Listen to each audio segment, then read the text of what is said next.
Hello, everyone. My name is Gauri Meda. I am an upper school math teacher at the Oregon Episcopal School. This summer, I took a course called Competency Based Learning with Global Online Academy in a unit called Grading to Feedback. I was able to engage in a lot of important questions.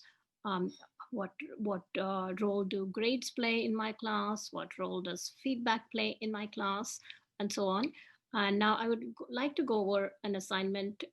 We completed a very powerful assignment. So we completed a stop, start, continue letter as a way to learn how to shift the grading practices. And here's what I said in the letter. I'll stop assigning scores on a quiz or test. I'll stop having the columns of homework, quiz, grade, exams, etc. in my grade book, and I will not calculate a letter grade base as a weighted average.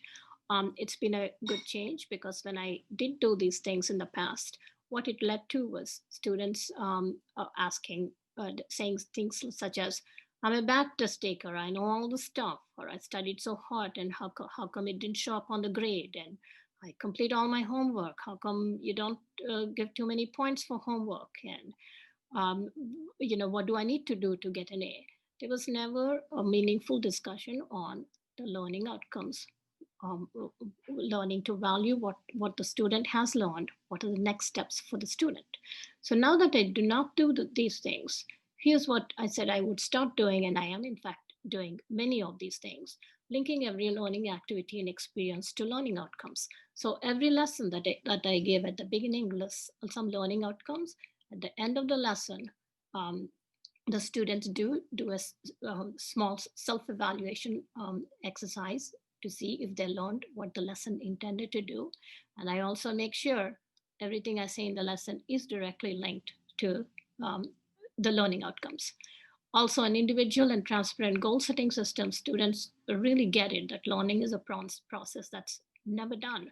So now I, of course, due to the online school right now, I don't give exams, but I do meet with students in small cohorts, and through a discussion, I do try to find out what are they learning, what systems, what is the learning system I have given, and is learning really happening? Are they making progress on the learning outcome? And so now that I don't have a score to talk about, I'm noticing there's no emotional baggage that the student needs to carry around. So there are no such conversations.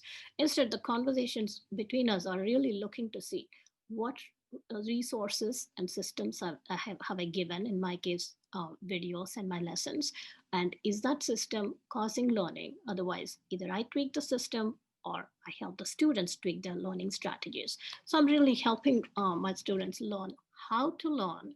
And we're also finding meaningful ways to have gentle conversations where I try out feedback for them.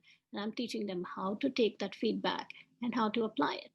And something I said I would continue to do is I'd continue to praise the students. I'd continue to tell them they need to take care of themselves. I'll continue to work with other adults that care about them to problem solve in case we need to. And I will of course provide rich content and definitely still have high standards, even though I'm not giving them a score. And I'll expect the best of each student. And I will say, the move that I've made from grading to feedback has been a very good one for us. Especially, I will say, if I have to point out to one thing, there is no emotional baggage for anyone to fight with. There is nothing called um, a grade book, but it is all feedback and how to use the feedback. Thank you.